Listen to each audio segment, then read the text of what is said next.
lot of entrepreneurs and business owners are not comfortable with sales and selling. Mhm. And we have to sell. I hate to break it to you. We have to sell. And You have to market and sell. you have to market and sell. And where I see the mistake happening a lot is I'm going to market. I'm going to email. I'm going to put something on my website. I'm going to put something on social media. That's selling. And we really need more of a cumulative, like we need an omni-channel approach. I need to do a variety of things. I need to make phone calls. I need to speak. I need to ask for referrals. I have to do all of the things and not just this easy passive, very like so many entrepreneurs are introverts. Yeah, right. Like nobody's looking. Everybody is burned out.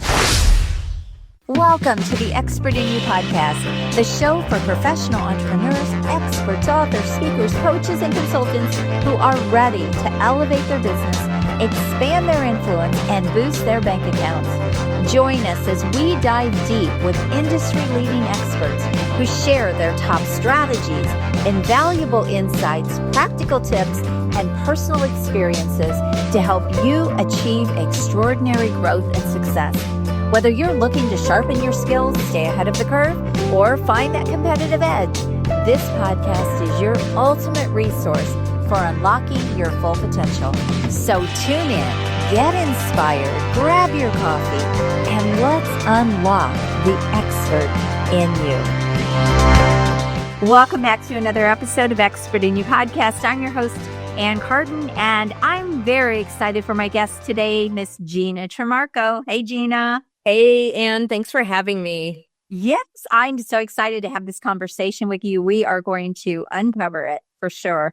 But just to give you a little bit about what Gina does, she is the founder of Carmen Communications, and she also is an organizational health strategist. And that's more what we're going to dive in today. She works with corporations and businesses, and we're going to dive into all of those things that she does. But she comes with a very different spin on things. And that is why I wanted her on the show. So Gina, I'm very excited to have you here. Thank you so much for having me, Ann. I'm really excited. And there's so much that we can dive into. So, a big area that I focus in at Carmen Communications is organizational health. And what I like to say is helping Mondays be better for your staff, right? The employee engagement, the culture, having a workforce that doesn't dread coming to work. So that's my sweet spot. My secret sauce is improv comedy. I know, and that's what I want to talk about because that was so intriguing to me. I interviewed so many consultants and people in your space, but I haven't had anyone that says I bring improv comedy into my work. So it's so unique and it's so different. I absolutely love it. Dive into that a little bit more. Tell us more about that. Sure. Improv comedy, the first thing you think about usually is, oh, comedy.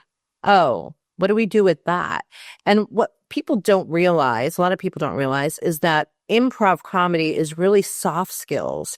And when an improv performer gets on stage, they have to have emotional intelligence, meaning they have to have an awareness of themselves on stage and how they show up. But they also have to have an awareness of the people that they're performing with, because in improv comedy, it's not stand-up comedy, which is a solo act. It's ensemble comedy, which is I'm working with a team of people, and how I show up for them and with them is going to matter. It's not the Gina show.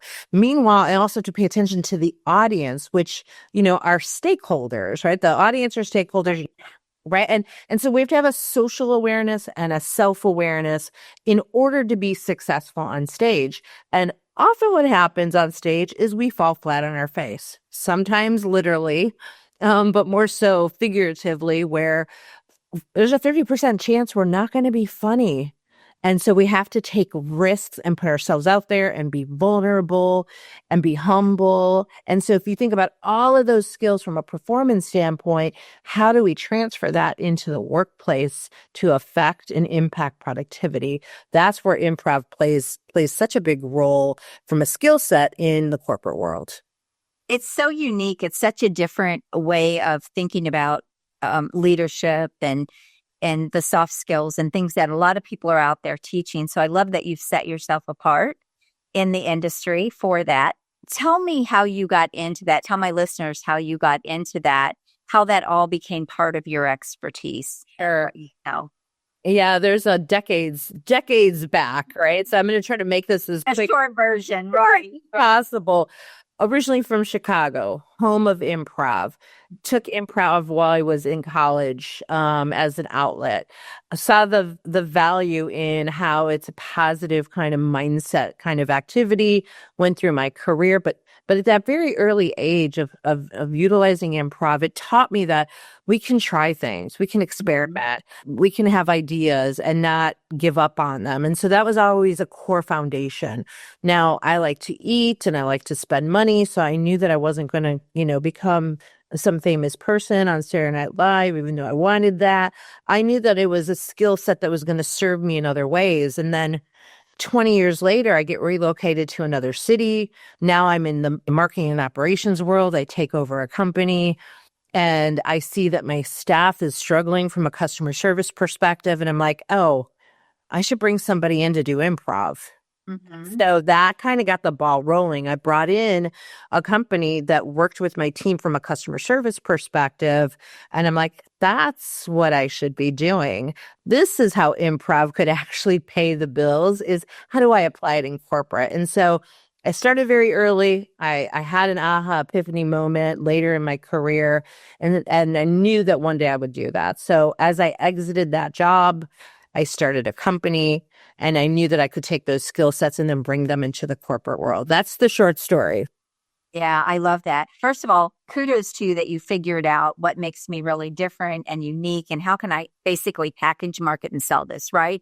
So I love that because that's obvious. That's one of the things I help people do. It's hard to figure that out for yourself. Yeah. For you, it just kind of showed up really in a way.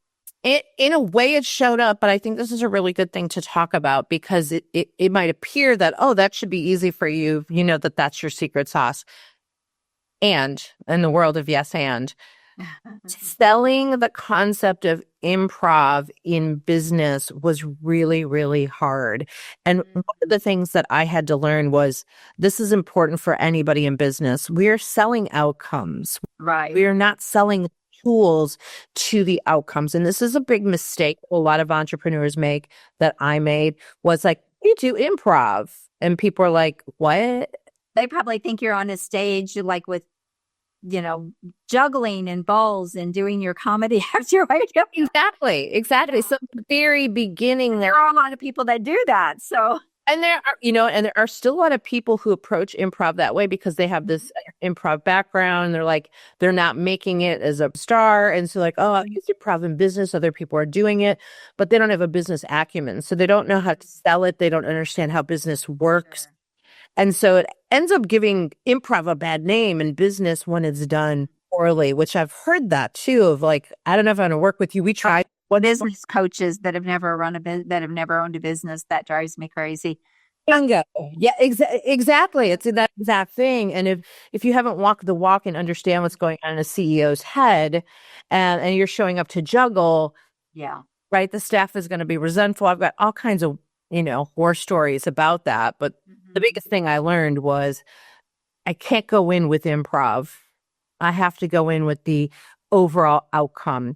And sometimes like you have to really kind of analyze that in the business of sometimes the business will reach out and say, we need help with sales and sale and revenue and how to, and getting our staff to sell more and prospect, which I have a lot of experience in. But sometimes the problem is a leadership problem and it's right. Revenue is impacted by it, but there's a bigger problem. There's always a bigger, deeper problem. Yeah. So you have to diagnose that. So yeah. So while it might appear like, oh, this is an easy thing to sell, it wasn't. I mean, I had companies come right out and say to me, oh, we don't do funny. We don't want to be funny. We don't want humor. Yeah. I lost one deal over like, oh, how much does that cost? Because then they would devalue it too, what we're doing, which I stick to my guns on pricing and I get really angry when other people with improv background will like give it away for pennies. And I'm like, you're hurting the rest of us every time you do that. Stop doing that. I had a guy say, I'd rather take my team to happy hour. I'm like, great. You're not my ideal client. Go to happy hour. Yeah. No, I mean, it goes back to, you have to find the right clients, right? For what it is you do that will value and appreciate what you do. You do have to show up with the right message, and you have to have the right marketing strategy so that you are attracting the right people. But Correct. yes, but everybody is not your client, and we could talk about that all day long, right? I'll do. Yeah. Yeah. So this is where you really have to set yourself apart and determine what is going to be your business and how are you going to run an ad, and it's your business, and right about that. I had a consultant one day that told me she wanted to work with engineers, and she said engineers only want to pay by the hour, because I don't teach that at all. It's like, get out of that model, right? And she said that's the way they're used to paying. And I said, well, it might be the way they're used to paying, but you've got a business marketing and sales problem and a positioning problem that can be fixed, so that you're telling them how they can buy from you and what they will buy from you. It's 100%. You're not showing up the way you need to be, and that's why they're treating you like an hourly employee or an extra pair of hands. Lawyers do the same thing. Yes. I've had lawyers do the same thing to me, where they like start to calculate and they go, oh, you're going to make more per hour than we More do. than I do. Yeah. Yes. I'm like, no, not really. It's way more than that goes into this than showing up for a 15-minute phone call. Yeah, absolutely. And so all that is about setting yourself apart and knowing how to, and you have a marketing background as well as the improv background and all of that too. So that's why you were able to do it. Most people can't do it for themselves. Right. Yeah. Yeah. I would love to talk a little bit more. First of all, she just had a book come out. So I want to congratulate you on that. Tell everyone the name of your book. The New Choice Effect. The New Choice Effect. And give us a 30-second, what is it about? This is about breaking the cycle of decision making. So anybody who experiences analysis paralysis and they struggle and they sit there and they do a lot of research and it takes you a long time to make a decision. This book blends improv and neuroscience and real life experiences. So I based this book based on like the wheel of life, right? Like all the different aspects, from finances to education to family life to friends to love to death. Like every aspect of life that we deal with where we have to make decisions that we get kind of stuck. I unstick you with the improv aspect of it and some real stories that I've experienced. So if you're getting stuck in your decision making and making choices, and the new choice effect, the words new choice actually comes from an improv game that we play on stage. And I was inspired by that one day watching my performers do it. Every time the director blows the horn and yells new choice, the performers on stage have to change what they just said or did immediately. There's no time to think. New choice, they got to do it. And I'm like, that's the book. That's where New Choice comes from. That's super cool. So congratulations on the new book. I think that's amazing. And, the thing that you talked about with decisions, I mean, we could go down a whole nother rabbit hole around this as well. But it is one of the things that stops people in their tracks. You have a wide background in business. I do as well. And I learned years and years ago, nothing happens if you can't make quick decisions, own your decisions, either fail forward or whatever, but you've got to own that. And one thing I always laugh, my husband's very analytical and logical, and he's always had a career working for other people. I've been an entrepreneur for 35 years. And even when I was in corporate, I was an entrepreneur. I was always creating and bringing more to the company and all of that. So it's funny because I say I'm the kind of person that can jump in, do it, mess it all up and fix it before he makes the decision. Exactly. And we know all those people like your husband. But a lot of people are like that. Yes. Especially in the corporate world. A lot of people are very analytical, very logical. But it also is the thing that stops them in their tracks. And I think too, it's a lot of times why entrepreneurs struggle when they come out and they go into entrepreneurship, because they're used to having to go through a lot of red tape and getting everybody's opinion and all the things. And it's just like you said, analysis paralysis, and or they're just doing all the research because that's in a way sort of how they've been taught or wired to do that. But it does show up in every area of your life. It does. And if you think about like how do we get stuck, like you just talked about, they come out of corporate, they go into entrepreneur life. Oftentimes we attach our decisions to our identity. Yes. The decisions I make, good, bad, or indifferent, I'm going to be judged for them. And so we get stuck in this paralysis of choice because I don't want to mess it up. I don't want to look bad. Right? I don't want to look bad. And so I'm going to overanalyze this to cover myself versus let's just get in there and like you said, mess it up. Because sometimes messing it up brings out the beauty of it. One of my favorite books is called... And it often evolves into something even better. And that's the part people don't get. It's like you sit there and try to figure it all out, but you can't figure everything out. So it evolves into something even better than you expect. Exactly. And another really great book is A Beautiful Constraint. And it's one of my favorite books because it's that concept that inspired me with The New Choice as well is we have these constraints and how do we make the best of the constraints to turn this into something beautiful and just get out there and make the choice. Oh, guess what? That didn't work out. I'm going to make the next new choice. That didn't work out. I'm going to make the next new choice. And it's actually the cumulative effect of all those choices that then actually turn into something more viable. And so you have to do something. The worst thing you could do is doing nothing. Yes, absolutely. So let's switch gears a little bit. And you've, I'm sure, worked with mentors and coaches or people that have helped you be able to further what you do. How valuable is that, do you think, for people that are wanting to really grow in consulting? I always think it's very easy to start. It's very easy to get your first few clients. I got my first few clients really easy because the people I knew, and I just told people, hey, I want to do this. Right. I want to see if I can do it for you. And so it was really easy. Where I found the hardest part was learning how to actually grow that. Now you've tapped out the people that you know, right? And so now you've got to step outside of that circle. How do you grow this thing and how do you make it better? So I would love to hear your thoughts around that. On how to grow beyond that the initial one or two first few clients that you get, and then really start thinking about, I don't like to use the word scale as much as, how do you take it to the next level? I think that beginning part, we've all done that beginning part, right? Where we found the business and business comes to us and then we get into it. And a lot of entrepreneurs and business owners are not comfortable with sales and selling.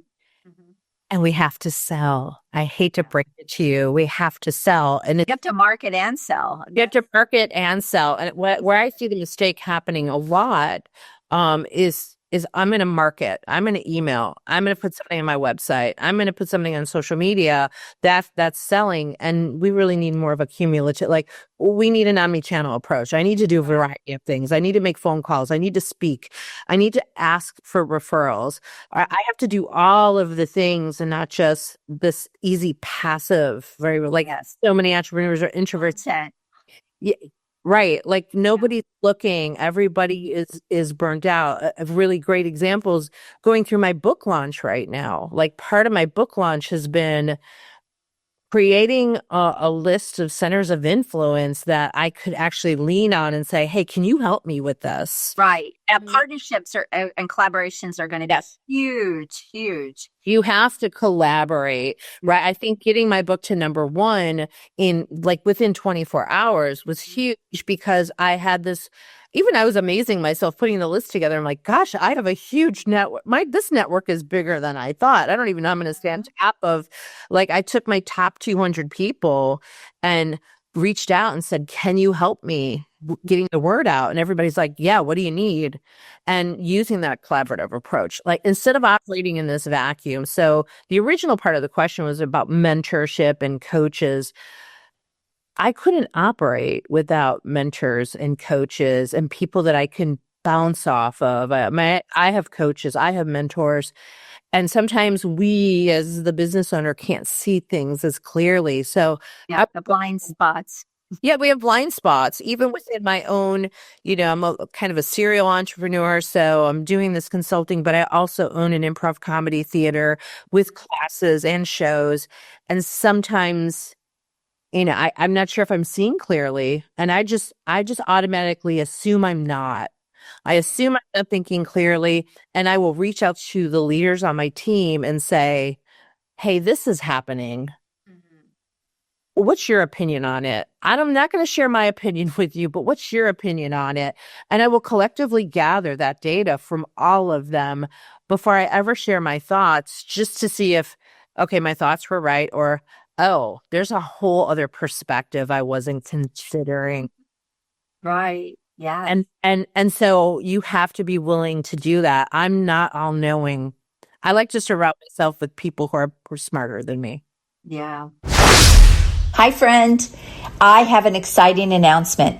I hope you're enjoying this episode of Expert in You podcast, but I have to ask you, have you checked out the latest issue of Expert in You magazine yet? It's jam-packed with rich content, powerful strategies, inspiring stories, and so much more to help you elevate your business and personal growth. Don't miss out. Go grab your digital copy now and join our community of experts making a difference every day. Go to expertinyoumagazine.com and check out your digital copy today. Transform your expertise into success with Expert in You magazine. It's not just a publication, it is a movement. No, so good. I just see so many, especially in the coaching and consulting space, I see so many people are just trying to solo it. And here's my fear for them. Number one, they don't even know what they don't know. They don't even know what they're missing out on. Yeah, great point. The other piece of that is this industry is growing so fast. In fact, I just did some research around this. McKinsey and Deloitte said that the consulting industry is going to hit $1 trillion. But they said because of companies downsizing and letting employees go and all of that, more and more people are going to be entering this market as well. So the good news is it's growing like crazy. The bad news is we're going to experience more competition than we ever have. And we've already seen that be crazy over the last 4 or 5 years. And so I think it's going to be even more important that you have to start thinking speed and being ahead of the curve.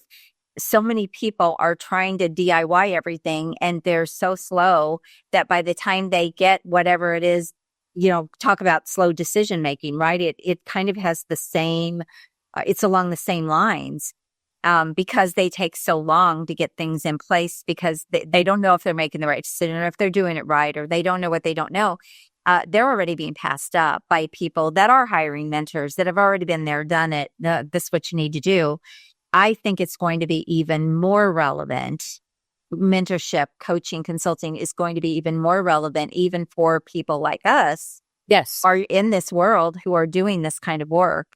It's going to be even more important. And if you have a DIY mindset, I think you're going to be left behind big time. What do you? Well, I agree with that. I think what goes hand in hand with a DIY mindset is a scarcity mindset.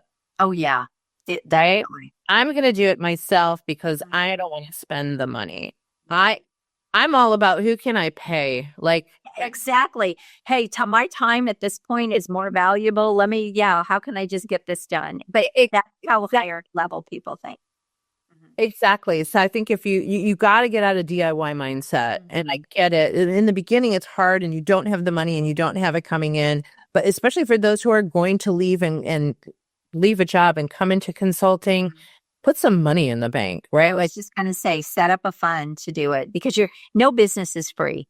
It's either going to cost you because you're not getting the business, because you're not investing the way you need to invest. It's just no business is free. So to even think that is like crazy. And the other thing that for anyone who wants to get in consulting, let me say this.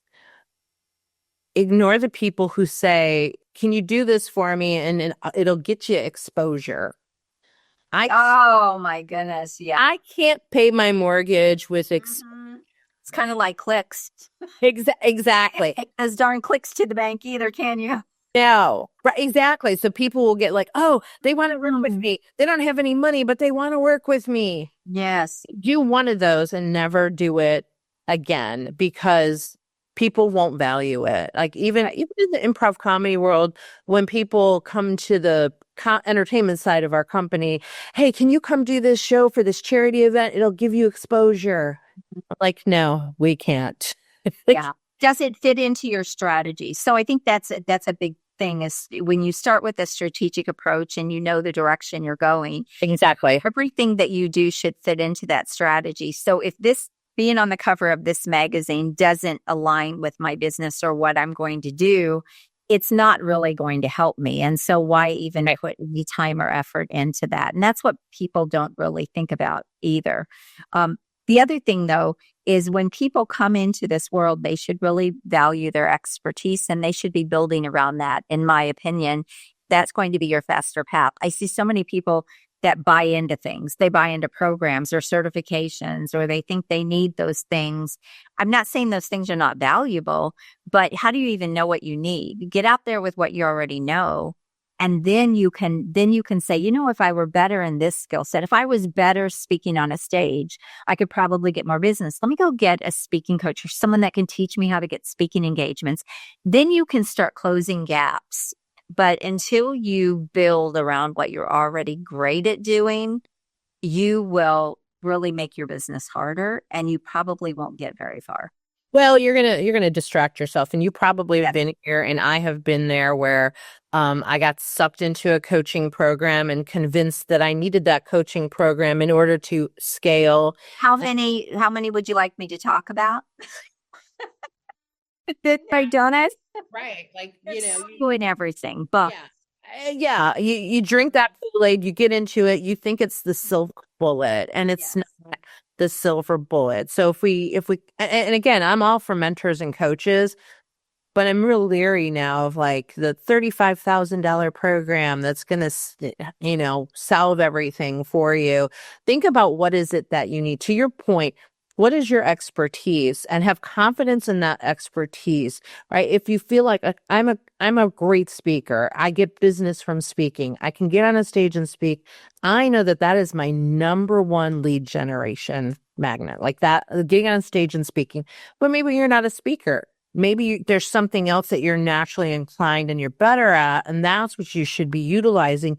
I do think having a coach or a strategist who can help you create your strategy, because you can't always see it. And if you get an outside voice and you just don't know it. You just don't understand. You've never done it before, right? So and do pay someone, because I've had mentors who were going to help me, and then the first minute they had to go do something else, I'm hanging waiting.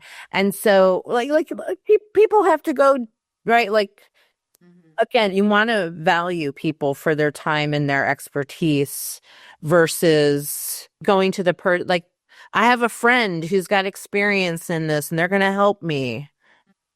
And then they have clients to take care of and they're busy for the next 3 months and they can't help. Right. It goes back to pay for the help. Yeah. Pay for what you need. And that goes along with bartering too. I have so many people that have always wanted to barter. And, I tried some of those things when I first started and they never went well. They never went well. Never. I always kept up my end of the bargain. They never did. Whoever I was bartering with, it was like, this was a nightmare. You didn't get what you wanted. So be careful of free is free is free. Yeah. Right. So we could talk about that all day long, but no, I love to pick people's brains when they're on here and how that they, like where they come from, what was in their experience. One other thing I really want to talk about with you too, Gina, is when you're going in and you're selling your services, how are your services structured, packaged? And I know that you do have some six-figure clients. One of the things they help people do is get six and multiple six-figure clients. I would love to know, let us peek into your business. And I would love to know more about how you were able to create those offers or how you were able to sell those offers. Sure. So I've been down every path of have all the different offers, right? And I have those, but they're pretty fluid. And so the one thing that I've learned in the process is, okay, where do I excel? Where am I? There's a methodology. So where am I the best? Clients come to me now when they're struggling with their employees getting along. Like if I were to that's pretty cut and dry. Right? That's when they come to me. Can you help me with this? Because these two employees are not getting along. And so that's actually a deeper rooted problem. But that's my primary goal that I'm trying to fix is like, how do I get them all working well together? So there's a couple different ways to do that. I can come into an organization and coach those employees. And usually in that coaching methodology, there's other issues going on in those employees' lives, and we're working through that. There's usually a trust issue between those employees. So I'm coaching. And then what I can discover once I get into that organization, because I'm very. Okay, everyone listen to this because this is a gold nugget right here. So if you think about growing that business or growing that client to a six-figure client from a consulting perspective, I can enter in from a coaching perspective. I've got a client where I actually entered in from a training perspective. They wanted me to do an improv workshop with the staff, and that Could be workshop, speaking, anything. is a 2-hour workshop turned into a coaching engagement for one employee that then turned into a coaching engagement for many employees, and then turned into an ongoing annual program of coaching, training, consulting, and coaching at all levels, from the mid-manager to lower to C-suite, right? So then it became this cumulative, comprehensive program because I met them where they were in the beginning and then continued to meet them where they were and then became their advisor in essence. And so if you're in the mindset of I'm an advisor and I'm going to provide my knowledge and insight outside looking in, and here's what I see, and then that creates a trust, which then turns into more business. And then they're like, well, let's go ask Gina what she thinks. And then you become part of, become a trusted partner with them more than somebody working in their business or a consultant. They start actually valuing you as a trusted partner. I talk about this all the time. One thing I want to hit on is, and you didn't really say it in these words, but you alluded to it, and that is you looked for the other opportunities when you were inside the organization. So you didn't go in with just blinders on, oh, I'm going to deliver this 2-hour thing here. And I think that's a huge thing that people miss out on when they're already working with someone or working in an organization. Yeah. They miss that piece. And I really want to dig into this a little deeper so that everybody has a clear understanding of this, right? Like looking for the opportunities. Mm-hmm. Looking for the opportunities, I don't want it to be misconstrued either. Like my mission is not to be like, oh, what else can I get out of them? Right. It's not, right. It's authentic. Right. It's you're coming in with an open mind, but more importantly, with a curiosity mindset. Right? When I come into that organization, I'm just curious. How does it work? What's going on? Who's who? What's going on? What's happening? Right. And so I go in with a curiosity. Sales mindset. Yeah, not a sales mindset. And I'm not quite the sales expert. So I can sell, but I think I'm good at sales because I'm curious. And I come in with a curious mindset. And then how do I help solve problems? So I'm not selling, I'm solving. Mm-hmm. And I'm curious. So I'm always looking for what else can I do to help you? So if we go back to the improv piece of this, the number one rule of improv is make other people look good. Mm-hmm. That is the mindset. Like every time I was like, what can I do to help you look good, Mr. Client, Mrs. Client? That's my approach all the time of being that advisor too, even advising CEOs. They then, I have this partnership where they come back, and I had one come to me this morning, like, I got to run something by you. Right. Like that to me is gold when the leader of the company comes to me and says, what do you think I should do? Mm-hmm. That it takes a while to build that kind of relationship and that level of trust. And once you do, then you're the trusted advisor that they can't imagine not working with anymore. How do you guard your time, though? There has to be a way to like set boundaries too, right? You can't be at somebody's beck and call 24/7, 365 days a year. Like that's not good for anybody's mental health either or their life. So how do you set the boundaries like that? Yeah, there's a combination of things to do. It was first and foremost, which is hard in the beginning. First and foremost, it does come down to ideal client, right? I'm going to choose to work with people that are not going to cross boundaries. Yeah. Right. So that's my first approach. It takes a while to figure that out.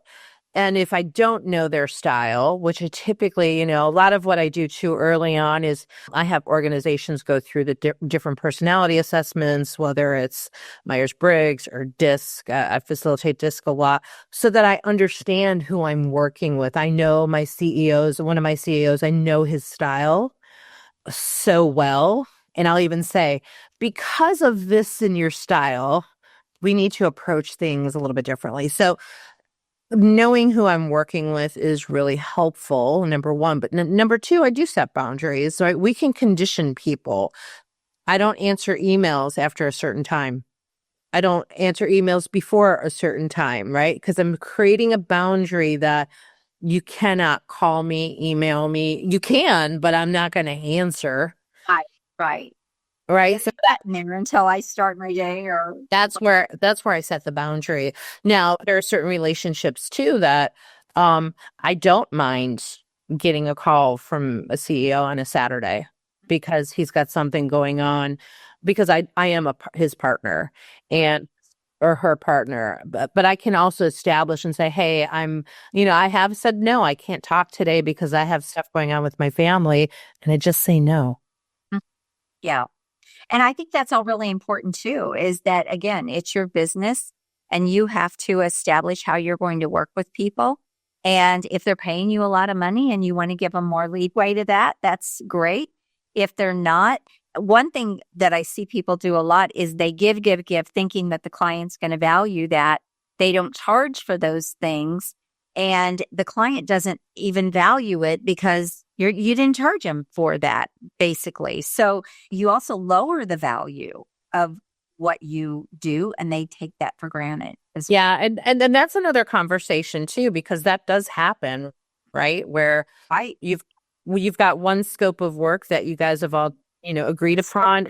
Yeah. And then the scope changes, right? And so that's the next difficult conversation to have, where you have to say, hey, can we have a conversation about this? I've done this many times. Like, the scope of this project has changed. I charge maybe a monthly fee, but I'm not a lawyer or engineer going by the hour. And like, I'm not counting up 15-minute intervals. I have a rough idea of how much time I put in. And if there is scope creep that continues beyond 3 months, because things level, right? Like sometimes there's a lot, sometimes there's a little. If after a 3-month period, I feel like there's a scope creep, then I go have a conversation. I report out every quarter what's happening. And I think this is also important to do quarterly business reviews. Like, where are we? How are we doing? Right. And being able to report out some metrics or some ROI for them so they feel good about it. But you have to have those conversations so that you are being valued. They don't know. The client doesn't. Right. You have to tell the client. Otherwise, you're going to start to get bitter and resentful. They forget too. They forget a lot of the great things that you've done together. They do. And I coach a lot of middle managers on this too, on how to manage up. I'm like, then especially if I love being in an organization where I'm coaching multiple people and I know how all the pieces move, because I can actually be more effective and say, listen, you need to coach up in this situation with your manager, because this is how your manager works. Yeah. Good or bad or indifferent. This is their style. That's their style. This is how you have to work with them. And those are the difficult conversations. So let's just talk about one more thing as we wrap this up. This has been such a great conversation. I think we could have another one too. Yes, I'd love it. Think about this. I mean, there's so much to dig into here. So when you are finding those other opportunities inside of an organization, how do you approach them and go back to them? Because this is a big thing for people, is sort of like, okay, how do I upsell them in this situation? How do you make that work? Well, there's a couple different things that you can do. I'm a big believer in what I say, seeding the situation, right? Dropping in the seeds of like, oh, that's something that I could work on. I see this happening and I can work on it. That's something I can do with you. Like, I'll just come right out and kind of seed it and say, like, and then they'll go, oh, yeah, can Gina do this? Right. So I will put that out there if that's the expertise. I'm trying to think of if that's my primary way. And I thought I had another way, but now I forgot what it was. Is That's valuable too. So one of the problems that I see is a lot of times people are working inside of companies and organizations, and they're capable of doing a lot more than they're actually in there for or got hired for. And they're because they haven't really brought that expertise out. The client doesn't often even know that they're capable of that. It's how I helped one of my clients get a $350,000 upsell. And they said, we didn't even know you could do this. It's crazy because people are missing all of that opportunity. So you've got to be willing to bring that forth to the client. yeah. And I think part of the challenge again is I think people sometimes are uncomfortable with it's making the ask. It's Yes. saying, I have these other skill sets and I see that you could benefit from it, from these skill sets that I have. I mean, I think even one of my clients had said to me, so I had done that workshop and then we were planning another work. They loved it so much. They're like, can you come back? And I said, well, let's have a meeting so I can understand like what your desired outcomes are besides having fun with me. And Right. in that meeting, I said, well, tell me a little bit more about what's going on overall with the staff. Yeah. And that's when he revealed like That's where you're uncovering and diagnosing. exactly. And he said, well, I am actually having a challenge with someone. And he started explaining it to me. I said, oh, I'm like, actually, I'm not sure if you know this, but I do a lot of executive coaching. And he's like, oh, I had no idea. There you go. Perfect. Right. I thought you were just this.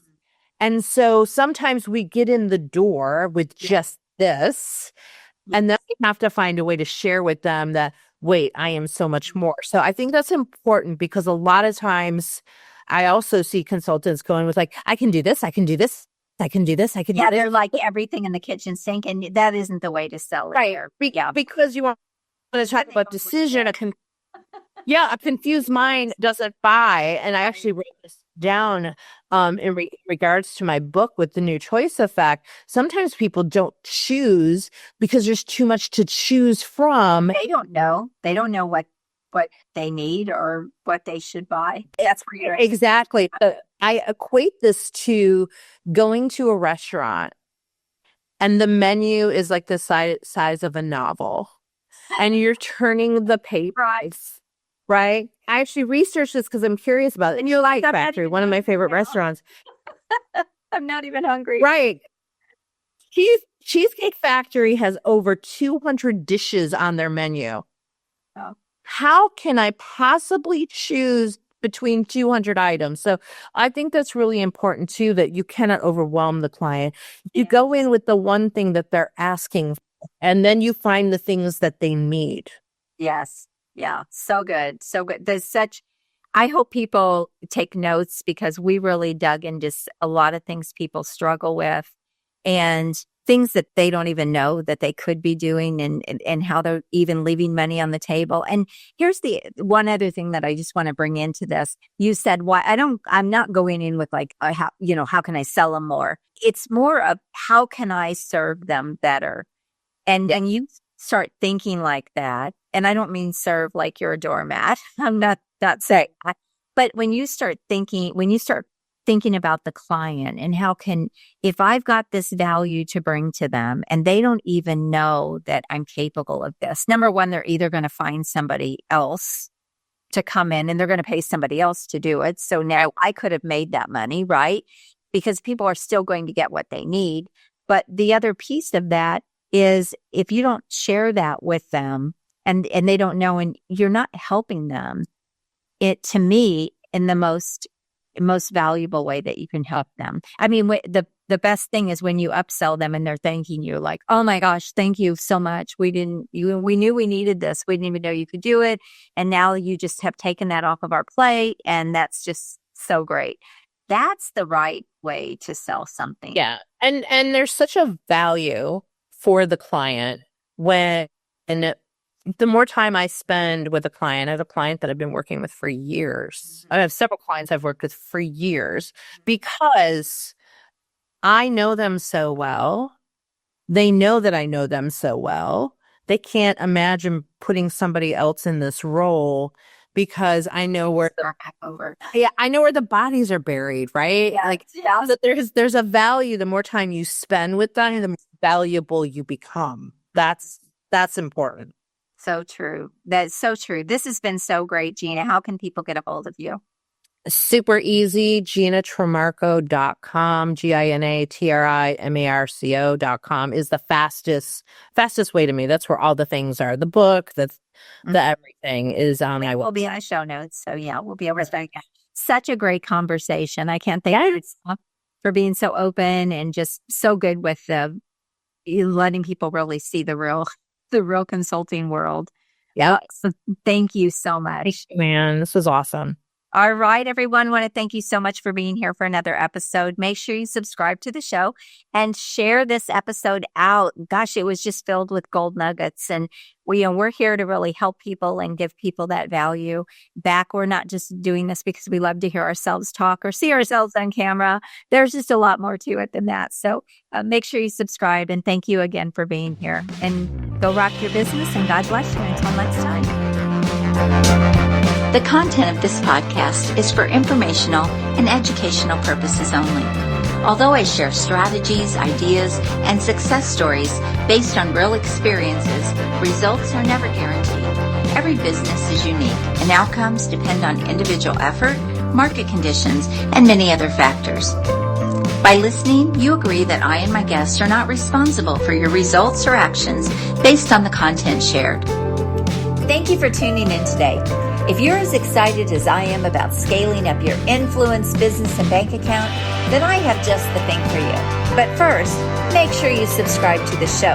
Second, make sure you share it with someone you care about, because sharing is caring. And third, head on over to join me in my next free virtual exclusive workshop, where we'll explore proven strategies to boost your business and maximize your potential. Look, it doesn't matter if you're just starting out or if you're looking to take your business to the next level, my workshops are designed for you. So head on over to expertinyouworkshop.com to reserve your spot and get ready to transform your expertise into extraordinary success. I'm looking forward to seeing you there and helping you achieve incredible growth. Until next time, make sure you're always seeking the expert in you, and God bless. Have an amazing day.